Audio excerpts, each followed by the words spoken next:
Hello, everybody. This time we'll be interviewing Dr. Kristy Sumner from Soul Sisters Paranormal, and here she is now. Hello, Dr. Kristy Sumner. How are you? I'm fantastic, Dennis and Karen. How are y'all doing this morning? We're good, thank you.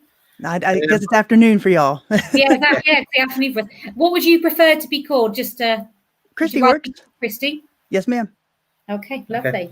I will let Dennis start with the questions. I know he's got some questions of his own for you. So we'll start off with Dennis's questions, and then we'll involve the audience when they log in. I love it. Cool.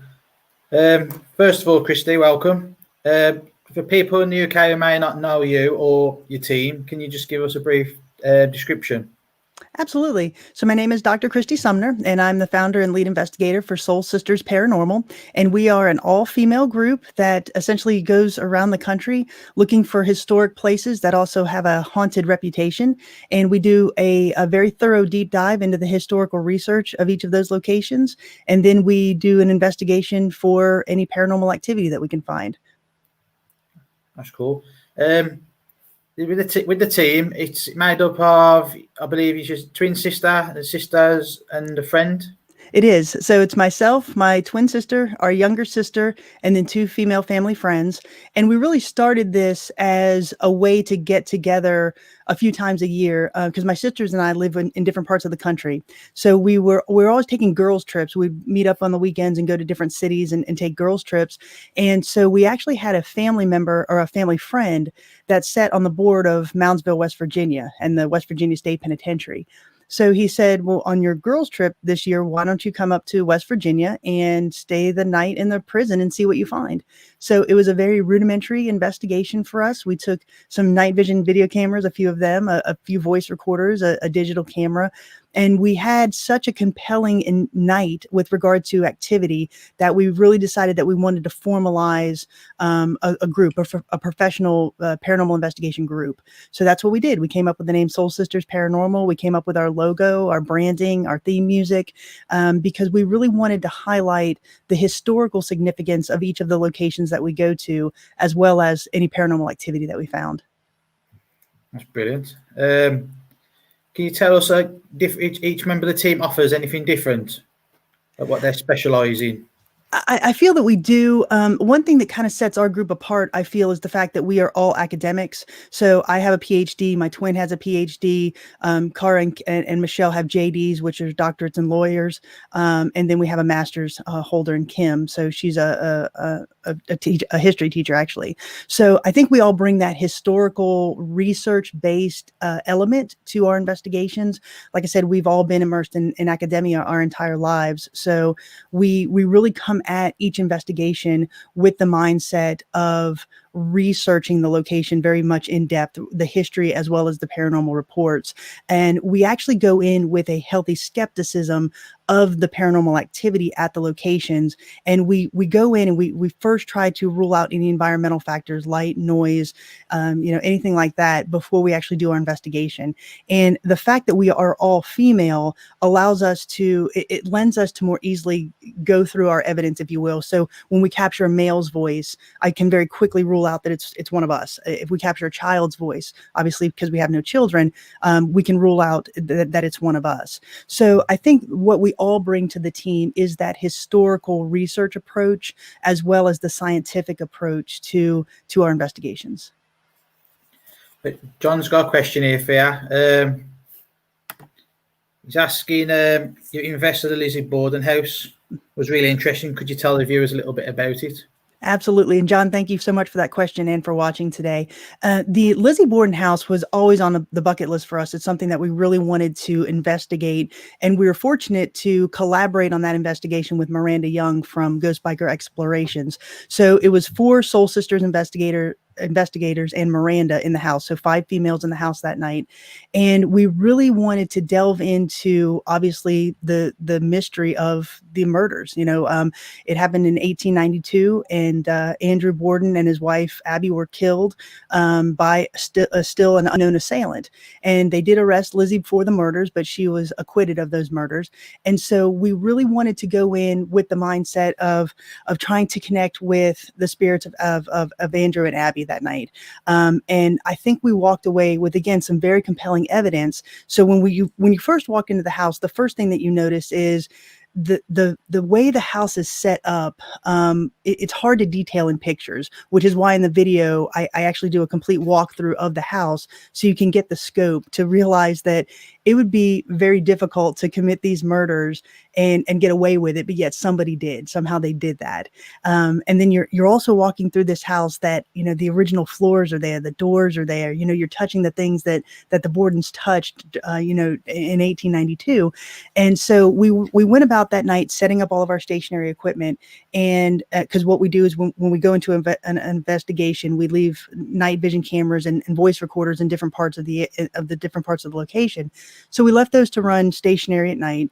And when we went back and reviewed that evidence, we felt, again, that we captured some very compelling things that we can't explain.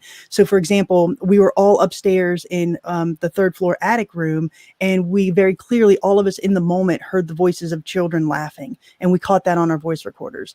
Then we captured throughout the night males talking. Again, we have no males on our team. There were none on the property at that night.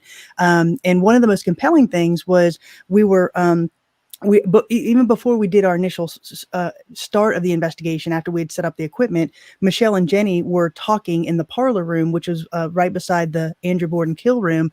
And we captured a male's voice saying, "Standing right here next to you," which, again, I can't explain. And so the Lizzie Borden house to us was just one of those great investigations where pretty much everything came together. We captured things on our audio, we captured things on our visual, and it was just a very compelling investigation for us. Okay, we've had Miranda's actually commented saying the Lizzie Borden house was a very cool investigation. It was an honor to be able to investigate with Dr. Sumner and the rest of the Soul Sisters. Mm-hmm. I was just about to ask you, were you talking about Miranda Young? Because we've got her on later. You do. Yes, you do. And, she's going to be a great guest. Like I said, the paranormal community for us, when we first started this, we knew we wanted to have a professional look and feel in the paranormal community, but our goal was never really to become a worldwide known team, if you will. Our main goal was really to highlight the significant historical locations that we've gone to, and then maybe add some paranormal evidence if we could find it. We've just been very fortunate to actually find compelling evidence in the places that we've gone to. But one of the things that being immersed in the paranormal community has allowed us to do is collaborate and meet these amazing teams of investigators who are like-minded, who are in it for the historical research, who are in it for the actual scientific approach of finding paranormal activity. And Miranda Young from Ghost Biker Explorations is absolutely one of those colleagues of ours that we've been very fortunate to investigate with her and collaborate with her on a number of investigations. But there are other teams throughout the U.S. that we've had amazing opportunities to connect with and to talk through different ideas with.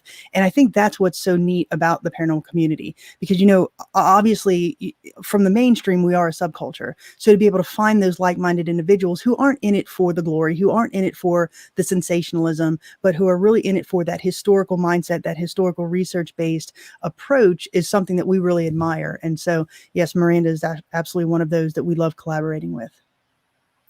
We've got a couple of questions. Firstly, Rachel would like to know, where can we access your videos and research, please? Absolutely, Rach. Thank you so much for those questions. We are at www.soulsistersparanormal.com. We're also on YouTube under Soul Sisters Paranormal. And then all of our announcements and such go also on Facebook under Soul Sisters Paranormal. It's soulsisters.com. www.soulsistersparanormal.com. Just checking. You yourself is based in Florida? Yes. Yeah. I am based in Florida. Kim and Jenny are also in Florida, only in different parts of the state. And then Michelle and Cara are in the DC, Virginia area. Do you find many locations around the area that's haunted? in Oh, Florida? absolutely. Absolutely. And for us, it really is just kind of stepping into your backyard and doing research and going to, I mean, I may be old school, but I still go into libraries. I love going into libraries. I love going into the archives and really delving into that research. And you can find locations just by talking to people. As many of your audience and guests knows, when you tell somebody that you're a paranormal investigator, you either get looked at like you have two heads or they want to tell you their ghost story. And for us, it's been the latter. We've had so many people want to tell us their ghost stories and, hey, come to our house, come to, this restaurant that I own, come to this hotel that I own. And so we've been very fortunate just by word of mouth, finding locations. One of the best locations that I've been involved with regards of just asking has been the Ma Barker House in Marion County, Florida. And we've been fortunate enough to be the first and to date the only team to investigate that house. And it's just simply by asking if we would be allowed to go in. And the owner, Marion County has control of it now. So Marion County allowed us to go in, and it was such a compelling investigation for us, and just an amazing historical location that I've actually become a volunteer there. So in my mind, just asking people and talking to friends and family and different coworkers will allow you to find some very cool investigation locations. Yeah, when I was looking through for your website and I was looking at different locations, that's the one that I got my eye on, and I had a look at all the videos and that. And I was when you was the first one there, it's brilliant. All the short clips you've got on there as well, what you've captured. And I think people will find it all interesting. Different locations you've got where you've got the clips of shortened and down, not edited, and you can hear or see what you've captured.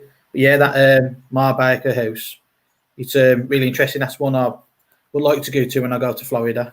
Hey, come on. I'll absolutely take you through the house. We can do an investigation there because I love just telling the history of it because, Ocklawaha it is literally a one stoplight town. It's very tiny. And in 1935, which is, the catalyst of the events that happened there, in 1935, it was just a small tourist town that had a lot of citrus, like oranges and lemons and stuff were grown there. So a lot of citrus producing families, but it was still a small knit community. And in 1935, two members of the Barker Carpus gang, which was the most ruthless gang in the 1920s in America, rented this house on this lake called Lake Weir. And it was essentially to get away from the heat of the FBI. But J. Edgar Hoover tracked them down, and on January 16th, 1935, they had a shootout, which culminated in Ma and Fred's death inside the house.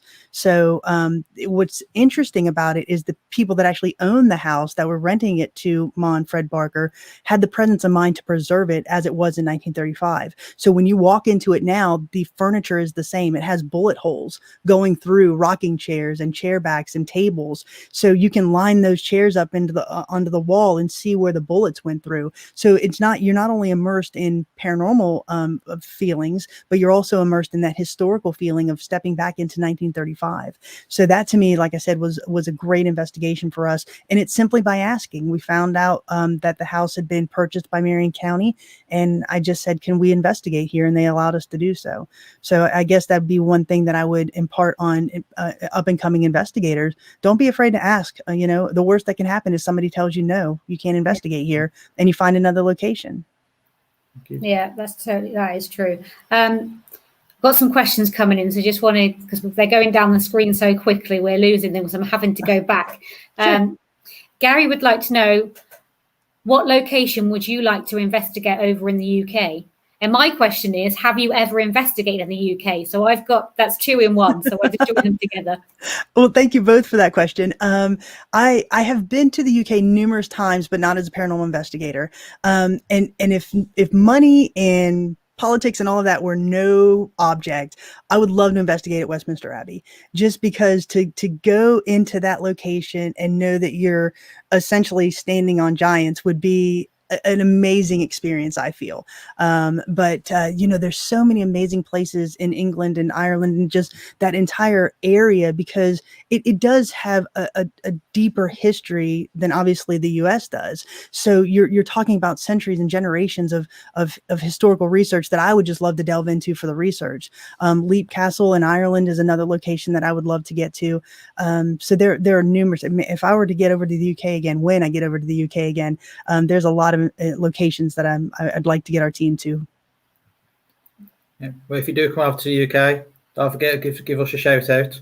Oh, absolutely. You're first on my list. You're more than welcome to join us anytime. Oh, thank you. We've actually invited pretty much all the guests, I think, from this weekend. We'll just have a big party. Yeah, a big paranormal party. I'm good at that sort of stuff. I'll organise the party, no problem. Okay. Miranda said, thank you for your kind words. Absolutely. John says, you've investigated a few prisons and asylums, etc. Where is your favourite kind of place to go to? Good question, John. It is, John. Thank you again for that question. I absolutely love prisons, just because I feel that we can make some interesting connections. Obviously the people that were housed in those prisons, they had a dark past. I mean, you're not going to go to jail because you did something good. They had a dark past, but they all still have stories to tell. And if you watch any of our videos, our goal is legitimately to tell any story of a spirit that wants that story told. We don't go in to provoke. We don't go in with bravado. We don't go in to antagonize in any way. The phrase that we always use in our investigation is, we want to tell your story. And I feel that we've captured a lot of compelling evidence at places like Brushy Mountain State Penitentiary, at the old Gilchrist County Jail, at West Virginia State Penitentiary, because those people that were housed in there, they do have stories to tell. It's not, they don't want their legacy to be, or their historical legacy to be, that they were murderers. When we went to the West Virginia State Penitentiary, there was a prisoner there by the name of Red Snyder. Bad guy. He was the leader of the Aryan Brotherhood. He was in for multiple murders. And I think that he just wants somebody to connect with him on a human level. And that's what we always attempt to do. So when we did that investigation, we found out through our research that he had two vices. The first was tobacco, and the second was watching the soap opera Days of Our Lives. So they would wheel a television in front of his cell every day so he could watch Days of Our Lives. I know, right? A hardcore felon watching a soap opera, but that's what he loved. So when we did our investigation, when we do all of our investigation, we try to find trigger items that will connect with certain individuals if we can find that information. So what I did in the case of Red is I downloaded an episode of Days of Our Lives on the laptop, and I left it to run in his cell. So we went to another cell block, and I left that episode to run in his cell. And I think that allowed him to know that we're trying to communicate with him on a very personal and individual level. And because of that, I think we were able to have a very awesome K2 session with him. We had a gray meter and a black meter, K2 meter, and we were getting questions based on, we would say, if you're here, go to the gray meter. If you murdered so-and-so, go to the black meter. And we were getting some very cool responses, as well as audible EVPs. And I think that is one of the things that is so compelling about prisons and jails, is because you do, in my mind, we're able to connect on more of a human level, more so than a prisoner level, because we don't go in saying, hey, you're a prisoner, you're a bad guy. Obviously they were, but we do want to delve into that connection with them to see if we can tell their story. Back to Miranda Young, she and I investigated together at the old Gilchrist County Jail in Trenton, Florida. And it was just she and I on the property. And that was probably, in my mind, if I can call it pure, the most pure paranormal investigation that I've ever been on, because that night, every piece of equipment that we had was validating every other piece of equipment. And by that, I mean, when we first walked in, we both saw a shadow figure. We were able to capture that on the SLS camera. And through that, we got the REM pod to go off based on questions that we were asking. We were capturing EVPs. We were capturing K2 meters. We had things on the ovilus that were coming up, and Miranda was getting hits on her dowsing rods. So that, again, because I think we go in with a sense of empathy, if you will, and really try to have that human connection. That's why I feel we are so, we're really able to get some compelling evidence at jails and prisons. So to very long-windedly answer his question, jails and prisons are probably the most unique places that we investigate that I enjoy. Doesn't matter, it's long-winded or not. It was really interesting. So thank you for that. Yes. John says, agreed about the Barker House. Great video, he says. Plus, I can recommend the St. Augustine Lighthouse too. Really interesting. Thank you. The St. Augustine Lighthouse is an amazing, again, just for that historical aspect, just being in St. Augustine for that historical aspect is an amazing experience, which I highly recommend anybody to go to. But the St. Augustine Lighthouse is extremely interesting and extremely compelling. The interesting thing with that is when you investigate it, it's the only location thus far that we've investigated where you have to investigate up. So obviously you've got to go up the light tower. So it's a very unique investigation style that you have to use there. And so, we were putting night vision video cameras on each of the landings. We were putting voice recorders on each of the landings, and you've got to account for that echo, that close quarter echo, some light pollution, obviously, because the light is still on. So you really have to account for different things that you don't have to account for at other locations. But that evening we captured some very compelling evidence. We were actually ascending up to the top of the light tower, and we all thought we heard a whistle. So at that point, we all stop, and for some reason, I just hum a couple of bars. I go, hmm, hmm, hmm, hmm, hmm. And from underneath, about 4 landings down, a man yelled up, "Saw you," which again is very compelling because there's no men there. There's no men on the property. So that was interesting. Being in the keeper's quarters was very interesting because one of the reports are that you can smell the smell of cigars, which we did. And we had some interesting EVPs there as well. So yeah, the St. Augustine Lighthouse, just again, for that historical aspect, but the paranormal activity as well is just a compelling place to investigate. Okay, we've got another question from the audience. Tasha'd like to know, what advice would you give a newbie? And she's not the only person wanting to ask that question. So what would you say? I'd say the first thing is to actually get into paranormal investigations with the right intentions. For me, I feel that if you go in with a sense of empathy to these locations and the true intentions of investigating for, finding the historical narrative, finding the paranormal narrative that these entities want to tell, that to me is what I call the right intentions. If you're just going in to get scared on a Saturday night, I would advise that this may be not, the hobby for you or the career for you. So I would say the first thing is to actually go in with the right intentions. And then the next thing is just get yourself a voice recorder, just a Sony dictation voice recorder, $30 from Amazon, and just go into a location and ask questions and be patient. Because, popular media such as Ghost Hunters and Ghost Adventures and all that, they're very good for the community because they highlight the paranormal investigators are there, but they do a disservice to us because they're trying to wrap up this entire investigation and the entire evidence review in an hour. And that's just not how it works. Some of these locations we go to, we're there for 8, 10, 12, 24 hours. So you really have to have patience when you go into these locations as well. So take a voice recorder, go to a cemetery, go to a haunted location, and just sit and ask questions. And you may not think you're getting anything and you may become frustrated, but then I would advise you to go and actually listen to those recordings. Take the time to sit and listen to the entire recording because you never know what you're going to find. For us, when we go to these locations, again, we have 12 voice recorders that we set up. So if we're in, say, Brushy Mountain State Penitentiary and we have all 12 voice recorders deployed for 10 hours, that's a lot of audio to go through, but we feel it's our job to do, justice to that investigation, to listen to all of that audio. And we've, again, found some very compelling evidence because we just sat and listened. We took the time to listen to everything. So I guess the next thing that I would say is just have patience with it and don't get discouraged if you're not catching an EVP every 30 seconds, because it's not like that. I mean, we could spend, like I said, 10 hours in Brushy, have 10 voice recorders going, 12 night vision video cameras going, and maybe capture 6 EVPs. But to me, I feel that's a success because it's compelling things that I can't explain. Yeah, I agree with that, because that is the downside to the TV shows, is the fact that, like you say, like Paranormal, they're there for 72 hours. You see an hour show, Oh, absolutely. So you've got all those hours where you're getting nothing at all. and they're literally just picking out when they are getting something and then putting it into that hour show.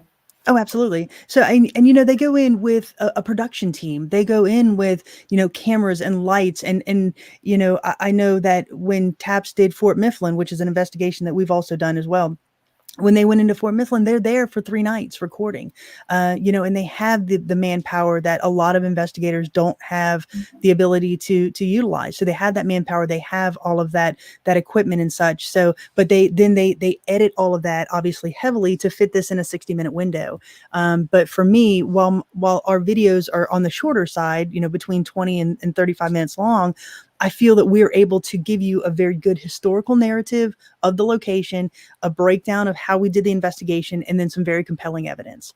And that's just kind of how the format is on our videos.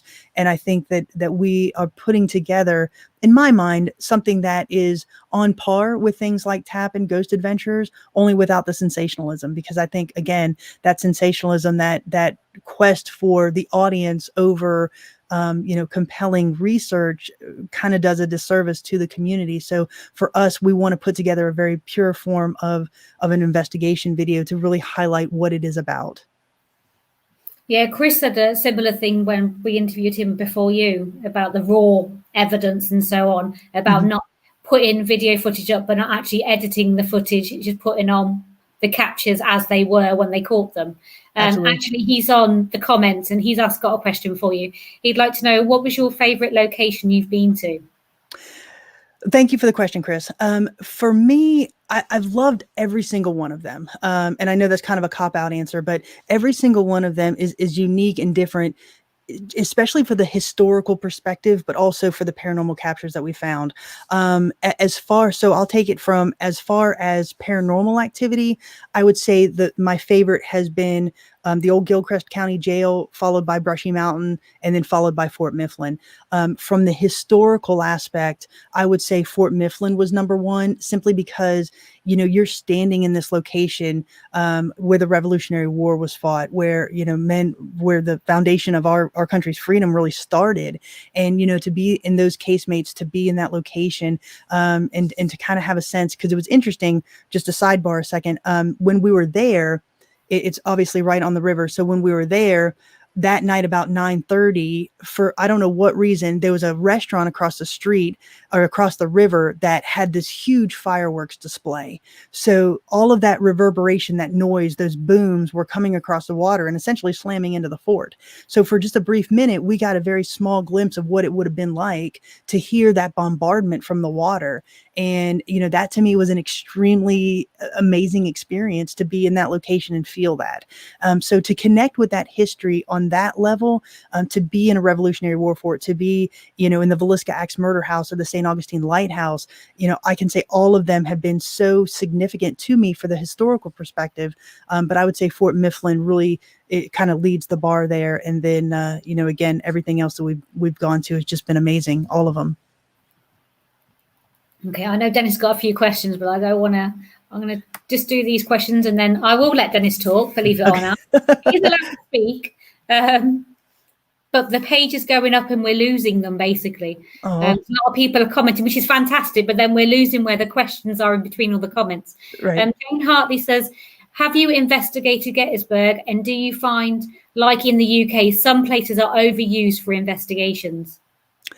We have been, thank you for the question. We have been to Gettysburg a couple of times. It's an interesting location because it's a national park. It's very hard to investigate, obviously, during the night. So we've gone several times through the day. We've captured some compelling things that I feel are compelling, but we haven't released those into a video. We've stayed the night several times at the Farnsworth Inn in Gettysburg, and actually another one with Miranda Young. We actually we used that as a stopping point when we were going to the Lizzie Borden House. So we do have some footage that we will be releasing at a later date from Gettysburg and the Farnsworth Inn. In some instances, you can say that Gettysburg and the like are over investigated, but the fact that so much energy and emotion was released in such a small area at the same time, i.e. deaths, i.e. fear, i.e., just this essentially slaughter of human beings. I don't think it can be over investigated, at least Gettysburg. I don't think that can be over investigated in my mind, because again, I feel that all of those men want their story told for a different reason. They want to be known. They don't want to be forgotten. I mean, the entire human existence, if you will, is that we don't want to be alone. We want to have recognition in our lives. So I feel that carries over after death, that if you're here for some reason and you haven't ascended, you want to be recognized, you want to be noticed. So I think the same thing is prevalent at Gettysburg, or something like the Trans Allegheny Lunatic Asylum in Weston, West Virginia. That's one of the most haunted locations in the world. But I think that there are so many compelling spirits in there that want their story told. And I think that's the reason why when we go to these locations, we're very fortunate to capture that evidence, because we come at it with that approach, a very empathic approach, a very, we really do sympathetic, I guess. We want to tell your story. And I think that kind of resonates with the spirits that we've been able to communicate with. So the places that we've gone to, while they may be touristy, if you will, such as Villisca or Trans Allegheny Lunatic Asylum, I don't think they've been over investigated. I just think that there are people there are spirits that still want their stories told. Okay. Trudy Morgan says that's a lovely approach. Empathy, sensitivity. I love that. It's such a key thing. History to learn from these souls and energies. Then Rach says, can't wait to watch and read more about you ladies. Really resonating with me, and thank you. Thank you. A question I was going to ask is, do you do any private investigating? If you do, what do you do and what don't you do? Yes, we do private investigations. We've had homeowners as well as business owners contact us to ask if we could come in and do an investigation. We do obviously those commercial locations that we've just spoken about, Trans Allegheny and Brushy Mountain and all of that. We use those as kind of like an arena to test new styles, to test new equipment, and then we take what we've learned in the commercial side and go over to the residential or the private homes and businesses. So the first thing that we do when we get called to a residence or business is I'll hand them a couple voice recorders, and I'll say, here, take these. Put them up in your house at night, let them just push record, let them run for, 15, 24 hours. And let's listen and see if we capture anything, because we can probably debunk some of the stuff that's going on. Because like I said, we go in with that healthy skepticism. The first thing that we want to do is reassure the business owner and the homeowner that we believe them, that we don't think they're crazy, that we believe that legitimately something is going on, but let's see if we can find environmental factors for that. So for example, we got asked to investigate a business. And so it was a storefront. It had glass windows in the storefront, and they had night vision video cameras, security cameras set up. And so he called me. He said, can you come investigate my location? I think I've got a spirit, because it keeps messing with my night vision video cameras. They keep going on at certain times of the night. And I said, sure, we can do that. And so we went in, and then we did our investigation, and we weren't really getting anything on our handheld equipment. We really didn't get a feeling that anything was there. And so we set up our night vision video cameras at different points in the business, and we left them run, and everybody left for the night.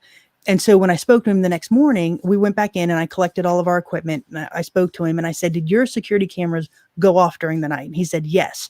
Yes, they did. They were going off all night. And I said, okay, give me the timestamps for those. So he gave me the timestamps. And when I went back and looked at our night vision video cameras, again, they were different angles from his.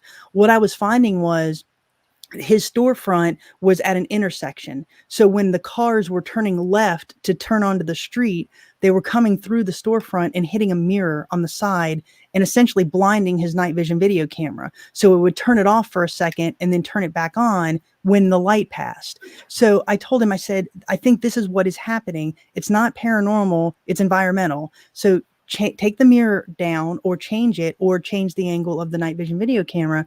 And he did, and the activity stopped. So that's the first thing that we do. We try to debunk, if you will, some of the paranormal claims if we can. And then barring that, we will do an investigation. We will, sit down with the homeowner and tell them what we're going to do. And then afterwards, we'll sit down with them and tell them show them any evidence that we found. And we have had several pieces of equipment, or several pieces of compelling evidence that we found in these locations. So then after that, we will say, okay, this is what we found. And these are your options. You can ask the entity to leave. You can, we can get somebody in here to sage the house for you. We can get a priest in here to bless the house if you'd like. If you feel that it's dangerous or demonic, we can call in a demonologist at that point. And so we give them options as to how to handle it. A lot of the times they'll say, I just wanted to know that it was haunted. I'm cool. They've never hurt me. I think it's neat that I live in a haunted house. And that's pretty much all they want, is just that validation. So it really is, it really depends on the homeowner, and kind of what their feeling is as to how we wrap up the case, if you will. Okay. Before we move on with Dennis's questions, I know he's got a few, but we've got a lot of comments and questions coming in as well. Thank you, Kristen, for your lovely comment there. Jane Rowley would like to know, I'll put it on the screen. Do you think some of the spiritual activity in the US can attribute to the fact that it was a great spiritual land before it was violated by the settlers? Two questions then. Do you think the spiritual realm there fights back sometimes? So you've got two questions in one there. I do think that in a lot of the locations, there is a very heavy Native American influence on some of the things that we've captured. That's why when we go to some of the locations, we will play Native American chants or drums to see if we can get some response. I don't think that there's a fighting back. At least I've never experienced a fighting back, if you will. Again, I do feel that there is a recognition of them. So for example, and this is just a personal example, my family bought some land in 1994, and it had a small pond on it. It was very rustic, and we ended up building a house there. So that's where my parents still live.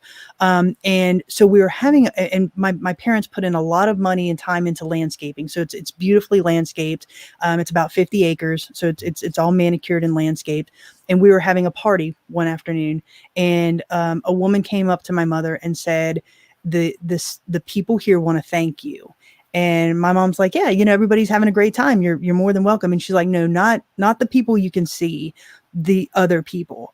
She said, I'm standing here with a Native American chief, and he said he wants to thank you for the way that you've treated the land. And so I think it's just that recognition, again, to really recognize that they did have control of the land at some point. Like I said, for me, there's never been a negative Native American vibe. It's been more of a get back to that recognition, if you will. So we're always very appreciative and very cognizant of the fact that we want to recognize them for having control of the land, and that they are still a very big influence on that. Okay. Tracy says, have you ever been on an investigation and got nothing? We have done some residential investigations and gotten nothing. Back to that business that I was speaking about, we didn't find anything there. For most of the commercial locations that we've gone to, those larger, Brushy Mountains and such, we've been very fortunate enough to capture some paranormal activity, whether it be footsteps, EVPs, shadows, apparitions. We've been very fortunate to do that. And I think for us, it does go back to the fact that we actually sit and watch and listen to everything. I feel that, if you do that, if you put forth the time to do that, you're more likely to actually capture something. And again, going in with that right intention and that empathic attitude really lends itself to be able to capture something. There's been times where we've only gotten one or two EVPs. And again, that's fine for me. Even if we were to go into a location and not capture anything, I would still put forth a video simply for the historical narrative of the location, because I feel it's important as paranormal investigators to to put that history out there, to preserve that history, because some of the locations, now even in this day and age, some of these locations are getting destroyed. That history is being forgotten. And in my mind, if we can put forth a video that highlights, Fort Mifflin or the Villisca Ax Murder House or the Trans Allegheny Lunatic Asylum, just for its historical place in American history, then that's what I want to do. And so for us, again, long-winded answer, we've been very fortunate to capture at least one or two pieces of compelling evidence at each of the locations we've been to. Okay. Teresa Holden says, have you been to Alcatraz? I have, not as a paranormal investigator, but I have been to Alcatraz. And if anybody has the chance to go to Alcatraz, I highly recommend it, and take the audio tour. That is hands down the best audio tour I've ever been on, and I've been all over the world. The way they set that up is just fantastic, because they tell it from the viewpoint of the prisoners and what they went through. And so for me, I absolutely love Alcatraz. If I could get a paranormal investigation in there, I'd be all over it. So Alcatraz, I highly recommend it. Okay. While investigating, have you come across anything that's been threatening, like a dark energy or anything? And because with it being going to some of these older places, they could see females, and it could be like a male entity, and they're thinking, I can scare these out quite quickly. But yeah, I love the way you put that question. Try to be politically correct. But. Yeah, for us, and I'll just say, we've never run out of a location before. I mean, I don't even know if I'm capable of screaming, to tell you the truth. For us, we're the type of women that we're all very strong-willed, very strong emotionally. And so we actually run towards any noise that we find or hear, because we do want to find out those answers. To answer your question, we've never experienced anything that I would consider demonic. I would consider some of the energy that we found in some of the prisons, for example, darker, but I wouldn't call them threatening. I would just say that they were darker because of the humans that they used to represent. Again, you go into prisons, you're not dealing with the best of society. You're pretty much dealing with the worst of the worst, especially in the case of Brushy Mountain or the old Gilchrist County Jail. So I would say that we've experienced darker energies. And in those locations, again, back to Brushy Mountain for an example, there's a room that is said to be inhabited by a darker energy. We'll go in there and we'll put a voice recorder in, and we'll leave a stationary night vision video camera in there. But essentially we say, this is your area, this is your space. We acknowledge that. If you want to communicate with us, here are the tools to do that, but we're going to leave this space to you. And if you want to approach us, not to harm us, but to speak with us, we're willing to tell your story. But we feel that there are other places on the campus where we can go and investigate and not have to really interact with that demonic or that negative energy if they don't want to be messed with, essentially. So for us, I've never felt any fear or threat or physical bodily harm by anything dark or demonic. We do say a prayer of protection before we go into these locations. And, we're not provoking. We don't go in with bravado, but we're forceful. We say, you're not allowed to touch us. You're not allowed to come home with us unless we say you can touch us. So for example, if I say pull my pant leg or touch my hair or tap me on the shoulder to let me know you're here, that's different, but you're not allowed to harm us. We were at Brushy Mountain State Penitentiary. Again, it was a great collaboration with Miranda Young from Ghost Biker Explorations. And there was an instance where we were doing the Estes method. And so Miranda was down a cell block by herself with earbuds on and the spirit box going. So she couldn't hear anything. She was in a sensory deprivation type of situation. So, we were all the way down the other end of the cell block asking questions. And for those who don't know what the Estes method is, essentially, there's one person who have earbud or headphones on, noise canceling headphones, connected to a spirit box, and then blindfolded. And so the thought is that you are so zoned in to the answers on the spirit box, and the rest of the team or another team member is far away asking questions, and hopefully those answers will come through on the spirit box which the receiver will yell out. So in this case, Miranda was the receiver. So she was handing out questions or yelling out questions. And there was a time where she said, I'm being touched. Something's touching me. So in that case, I would say, you need to stop touching her, back away. You're not allowed to touch her. So essentially, I feel like I'm speaking for Miranda at that point to tell the entities to back away. But other than that, like I said, I've never been threatened. I've never felt threatened. In a lot of these cases, I'm more scared of the humans that are around than anything spiritual, honestly. That's great. John's asked, where is the next location you're investigating, if you can give this? Absolutely. Well, we've actually wrapped up a couple of investigations this year before the quarantine and stuff.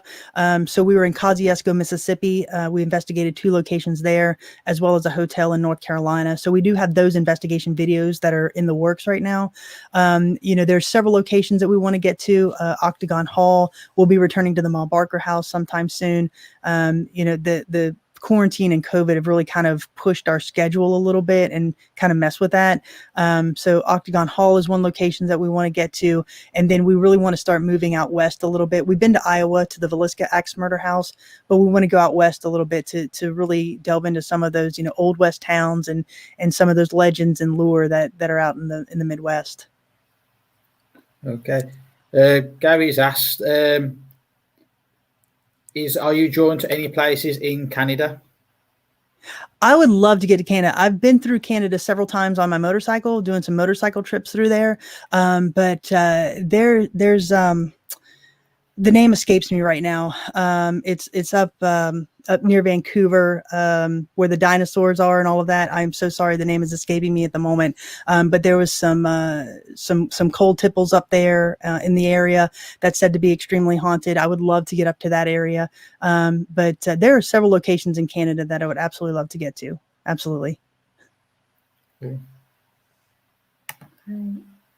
Oh, sorry, skipping here. John says empathy, sensitivity, and obviously lots of respect for spirit. Love the way the Soul Sisters work. Oh, thank you, John. I appreciate that comment. Mandy said, we have a pioneer cemetery here in Western Australia, and it's amazing the EVPs we've got that we know what year it is and not stuck in their own time. Mm-hmm. And those are great questions to ask. We do a lot of those questions as well when we go to our locations. Just to backtrack, thank you so much for your comment. And I love Australia. I've spent some time down there. I was more on the eastern side of Australia, but I would love to get to Western Australia. And so when we go to these locations, we do ask, what year is it for you? Who is your president? And try to get a frame of reference of where they're located in their time, essentially. We were at Fort Mifflin, and again, I can't stress how much I love Fort Mifflin. But we were at Fort Mifflin, and we were in one of the casemates, and we said, "What year is it for you?" And we got the answer 74 from a male voice. So we're not sure if it's referring to 1874 or 1974 or the age 74. But it was very interesting that we asked, "What year is it for you?" and we got a number. Another question that we asked in another casemate is, who is your president? And we got the name Lincoln, which again is very telling because Fort Mifflin was used during the Civil War to house both Union and Confederate soldiers. So asking those type of questions is very compelling for us when we get responses such as that. Yeah, we've done that before. We were like, who's currently on the throne? Who's the current prime minister? All those types of questions to find out if they know or what kind of era they think they're in, basically. And those are, we love those type of questions because, we're able to obviously find out those intelligent responses. So we know that spirits are with us. They're watching us. They're interacting with us. So when we find those intelligent responses, those to me are just so extremely compelling. But then, you find those that aren't in response to you. So, for example, we were at the Exchange Hotel in Gordonsville, Virginia, which was a Civil War hospital. It was a hotel that was converted to a Civil War hospital and then back to a hotel.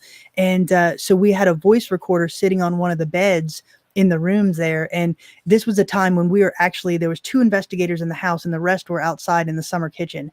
And during that time, we got a male voice. It sounds like an elderly gentleman saying, "I don't know, I'll be back at 4:30. And to us, that was very residual because it could have been a doctor. It could have been somebody waiting for a train that's coming at 4:30.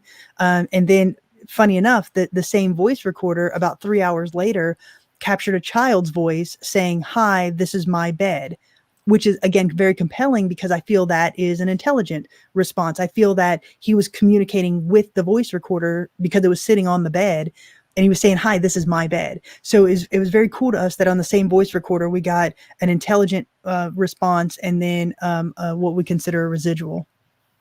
Wow. Just reading through the comments. Chris Noir, this is same as me as a kid. I just wanted validation that I wasn't crazy. A couple of questions we've already had.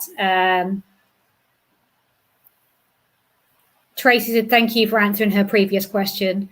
John says, as a twin, do you think you and Jenny have any psychic link to each other? I feel we do. You know, we don't profess to be psychics. We don't profess to be mediums, but between the two of us, you know, we do have what I consider a very strong twin link. You know, for an example, during high school, this was before the age of cell phones. So during high school, I was at an event, a function during the evening, and I was driving home, and Jenny was at home, and she for some reason just got up. It was about 11 o'clock at night. She just got up and started getting dressed, and my mom comes out and she's like, "What are you doing?" And she goes, "I'm getting dressed because I think Kristy's going to be in an accident." And I was you know, T-boned on the side. I wasn't hurt, but the car was incapacitated at that point. So she was already on the road because she knew the route that I took to come back to the house. She was already on the road in her car coming up. And so she was actually there before any police officers were there because she just knew for some reason that I was going to be in an accident, which was kind of interesting. So we have those type of stories. We've always had that connection. You know, she's my best friend. If we don't talk 2 or 3 times a day, something's wrong. So we do have that. And I do feel that helps us in our investigations because we can pretty much look at each other and know what each other's thinking. And we can really come up with some cool investigation schemes because of that. So in my mind, we do, but it's not something that we use as a selling feature, if you will. We don't say, hey, you know, we're soul sisters and we're empaths. That's not what we do, but we just kind of quietly use it between each other. Well, it's been brilliant talking to you. I mean, the way you've just showed such respect and how you approach investigations in different locations. Well, thank you. It's what other teams should think about doing in the future. Thank you. It's brilliant. It's been great talking to you, and I hope everyone else has enjoyed your questions you've answered and all that. One thing you want to plug is there an email that people can contact you with, like who may be locally to you that might want private investigations or anything like that? Absolutely. And first, let me say thank you so much for hosting us and for putting on this festival. This has been a lot of fun, and I appreciate you highlighting Soul Sisters. And then secondly, thank you for all the comments and all the people watching. I know we didn't get to all of them, but I do appreciate that, and I'll try to answer them in subsequent interviews as we go on. To find us, you can go to www.soulsistersparanormal.com. We do have a contact us link on that website, but it's sssparanormal@gmail.com. That's the best way to reach us. You can also leave comments on our Facebook page at Soul Sisters Paranormal, and then you can watch any of our videos either on our website or on our YouTube channel under Soul Sisters Paranormal. Brilliant. It's been a pleasure talking to you, and I look forward to talking to you again soon. Thank you so much. I really appreciate it. We've put in the comments, we've got your email on there, we've got your website is also in the comments if anybody wants to find you also. John says, great chat and would love to see you and hear you again. Everyone should check out the videos on their website or Facebook. Great to see you. We will put the other links on there for you by the end of the day so people can find you and contact you and watch your videos. Thank you. From me, I'd like to say thank you so much for taking part. I really do appreciate it. And we'd love to, like John said, we would love to talk to you again in the future and have you part of another event or maybe have you on one of our other shows because we've really enjoyed talking to you. You're very interesting, you're very intriguing, and you've given so much information. And I think you've probably helped a lot of people answering all their questions today. So thank you very much. Thank you to the audience for participating and asking your questions and taking part. And like I said, we will put the links on there for you guys in the audience that want to find the videos. And from both of us, yet again, and the rest of our team, which a part of this. We just all want to say thank you so much, and thank you to everybody. And we'll see you again. Well, Dennis will see you again shortly with his next interview. So all right, thank you both. Kristy. Thank you very much. Thank you. Y'all have a great day, and thank you everybody for the comments, and everybody have a great day.